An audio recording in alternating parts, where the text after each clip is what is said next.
Allez, on continue notre petite balade dans la foire avec... David Le Carpentier, formateur au centre de formation de BTP CFA Sarthe. D'accord. Et on est sur le stand de la CAPEB, l'artisanat du bâtiment. Bon, qu'est-ce que vous faites là?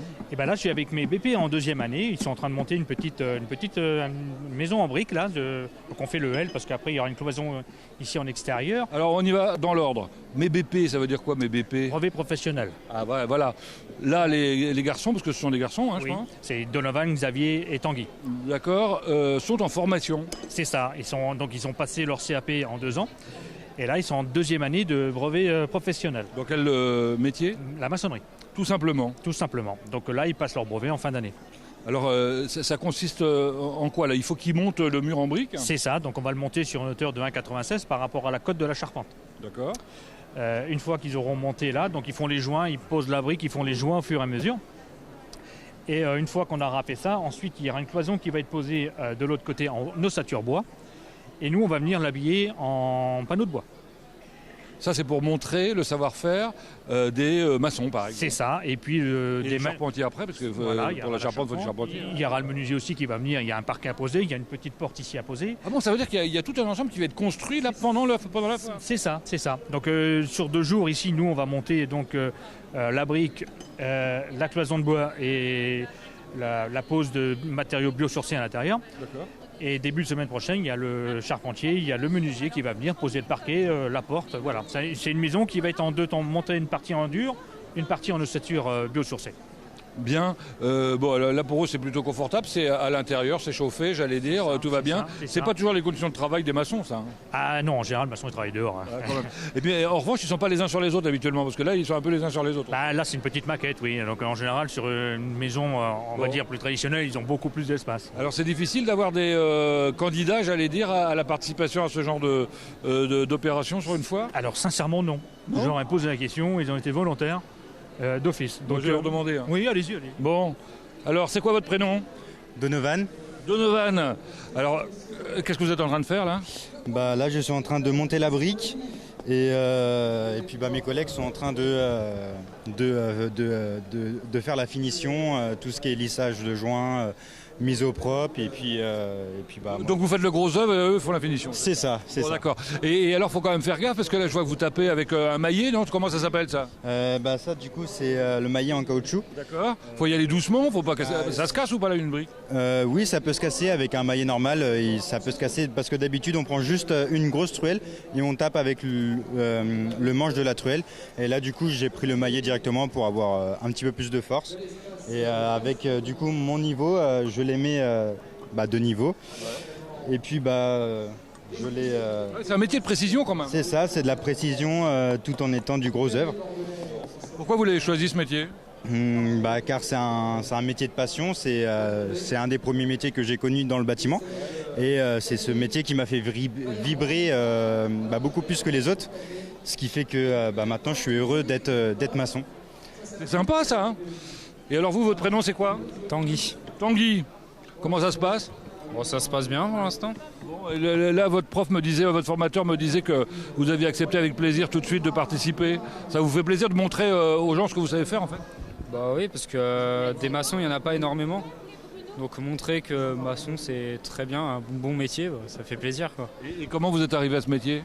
Mon grand-père était maçon, mon tonton était maçon, mon père était maçon. Ah oui, carrément. Donc je suis devenu maçon. Donc vous avez des jolies maisons alors chez vous? Oh, on peut dire ça. Vous allez construire vous-même votre propre baraque après? Je l'espère, oui. Et en briques évidemment? Non? Peut-être pas, ça met du temps comme ça. Ah ouais. Bon, donc quoi, en parpaing? En parpaing, oui. D'accord. Très bien. Et vous, votre prénom c'est quoi? Xavier. Xavier. Alors, Xavier, vous êtes aussi comme les autres. Alors, c'est quoi? Vous avez fait votre CAP? Vous êtes en BEP, c'est ça? Oui, c'est ça. Oui, c'est ça. Ouais, donc, vous avez déjà étudié pendant 2 ans, alors? Oui. On apprend encore des choses au bout de 3 ans? Bah oui, c'est plus de la finition, c'est pas les mêmes métiers. Enfin, on apprend plus de les matériaux, avec quoi on travaille, et puis comment les utiliser bien, selon les normes et tout. Et donc, vous êtes un passionné aussi, vous, alors? Ouais. Combien? Oui. De famille de maçons aussi? Non, mon beau-frère est maçon. J'ai fait un stage chez lui en 4e et puis du coup ça m'a plu et je suis parti dedans. Écoutez, merci pour ces témoignages. Je trouve ça extraordinaire. Hein. Franchement, c'est rare. Merci, puis bravo pour la passion que vous devez leur passer, j'imagine. Oui, c'est le but, c'est la relève pour plus tard. Voilà, on a tout compris.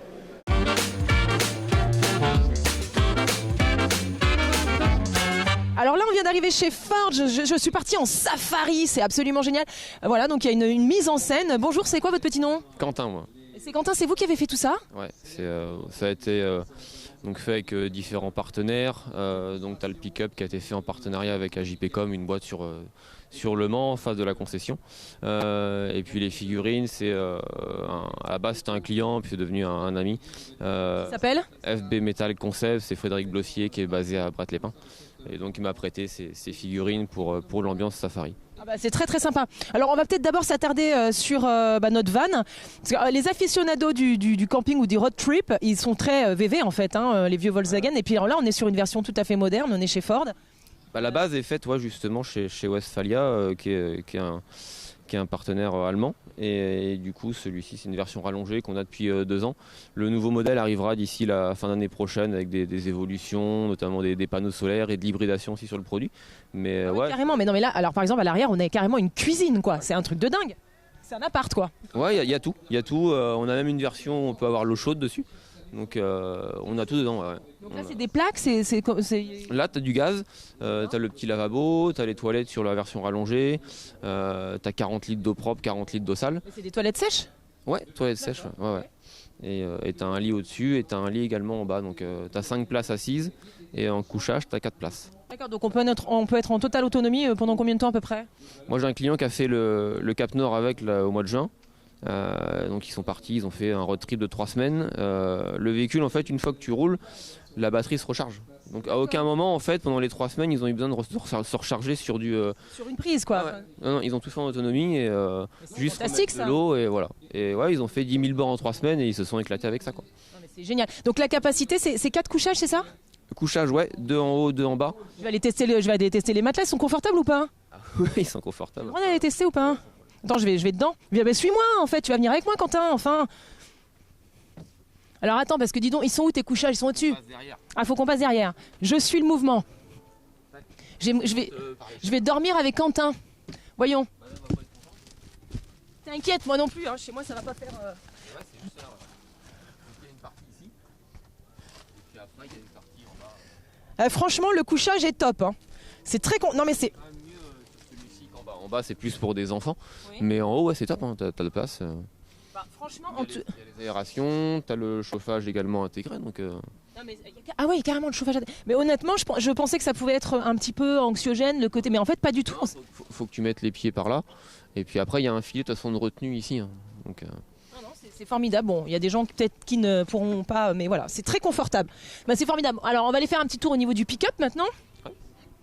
Alors, le pick-up...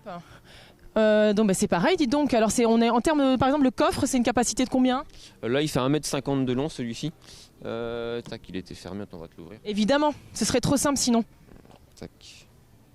On peut l'ouvrir avec le téléphone sur cela.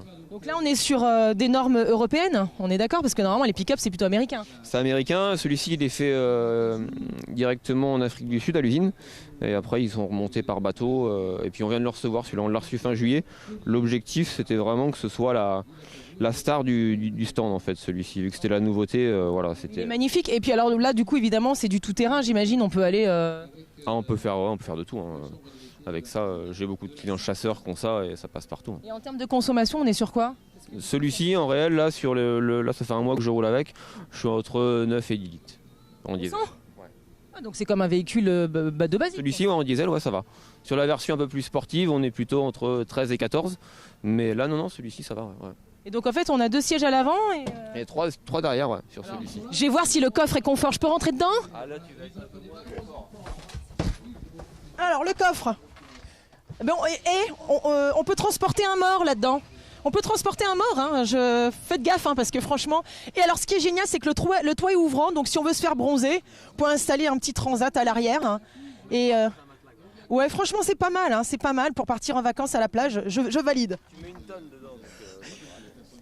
Tu sous-entends que non, parce que, attention, ah ouais, non, parce que là, faut pas déconner quand même, une tonne.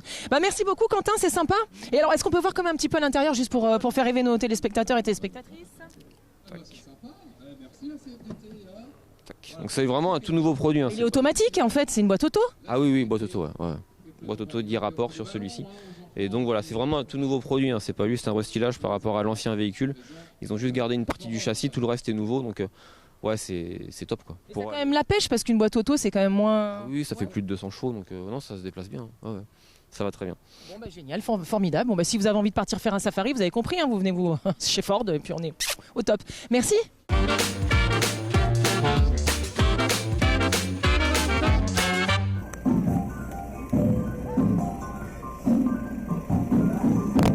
Du spectacle toujours et encore dans le cadre de la Foire du Mans avec la compagnie Remue Ménage, avec Loïc Delacroix qui est le directeur artistique de cette compagnie très dynamique pour le moins. Alors Loïc, comment s'est passée cette première apparition sur la Foire du Mans? Très bien, super, il commence à y avoir du public, ça commence à se tasser, voilà. Puisqu'on parle de chaleur justement, comment les artistes font pour supporter, parce qu'on a vu qu'ils avaient des costumes quand même relativement épais? C'est de l'entraînement tout ça, c'est du physique, de l'entraînement au quotidien, et puis pouvoir supporter ça quoi, donc voilà. Le style des costumes, c'est quelle année? Là on est sur cette thématique-là, on est sur la belle époque, début du siècle, début des Lumières, voilà, tous ces bals populaires. C'est pour ça que le spectacle s'appelle Le Bal. Ce qu'on a voulu faire, c'est faire ressentir un bal vraiment populaire dans les rues de cette époque-là. Loïc, parlez-nous de la compagnie Remue Ménage. Vous venez d'où? Qu'est-ce que vous faites? Vous produisez où? Alors nous, on est une compagnie qui existe depuis 1996. On est basé sur Paris. On travaille dans le monde entier. Que ça soit au Mexique, que ça soit en Asie, voilà, là on rentre de Bucarest, on part à Bangkok, on est une compagnie où on est 150 artistes à peu près. Donc on a des spectacles qui travaillent partout en même temps. Aujourd'hui on en a à Chartres. Que des artistes français? Ouais, tout à fait. On est 150 artistes français. Et l'inspiration, elle vous vient de la vie, de l'histoire aussi? Parce que là forcément ce qui se passe ici c'est lié à l'histoire. Ouais. Alors on a des thématiques, en général on travaille sur 3 ans à peu près.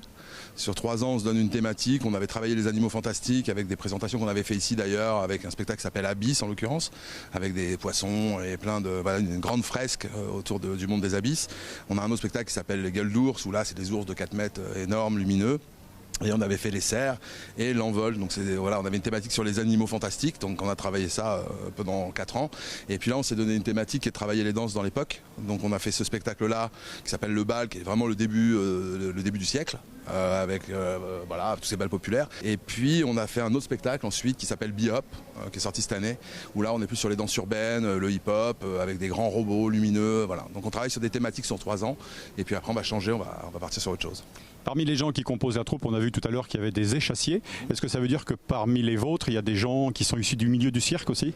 À la base, on est une compagnie de cirque. Nous, on a 2 secteurs. On a un secteur où on fait des spectacles déambulatoires en rue, où on crée des fresques. Voilà, donc tout est chorégraphié. Il n'y a pas trop d'improvisation. C'est très travaillé dans les chorégraphies.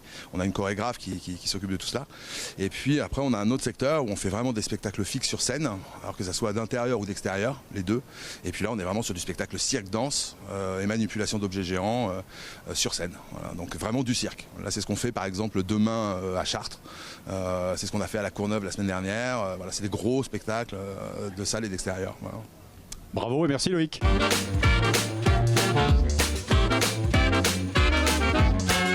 Mais c'est déjà la fin, on n'a pas envie de vous quitter. Enfin, pour aujourd'hui, ne vous inquiétez pas, parce que quand il n'y en a plus, il y en a encore, on revient demain. Enfin, pas moi en l'occurrence, parce que l'infiltré ne sera pas là demain. Et toi, Bruno? J'ai passé une super journée du samedi, donc demain dimanche ça va être top aussi, parce que les gens qui viennent ici ont la possibilité de faire du sport sur le stand du département, du tennis de table notamment, donc on peut s'échauffer, du sport, du karaté, enfin il y a plein de démonstrations, et puis surtout il y a une belle exposition des sportifs sartois à découvrir sur toute sa largeur. Merveilleuse journée, inédite, riche, c'est vraiment un florilège de choses très diversifiées. Alors on a voulu effectivement vous faire découvrir le maximum de choses, plus d'une 60aine de reportages, c'est absolument exceptionnel, vous avez une chance absolument dingue. On espère qu'on a sorti quelques pépites intéressantes, on vous promet que demain ce sera la même chose. À quelle heure? 12h30, évidemment, à ne rater sous aucun prétexte. Bon bah voilà, on a tout dit je crois. Ouais. Bon bah à demain.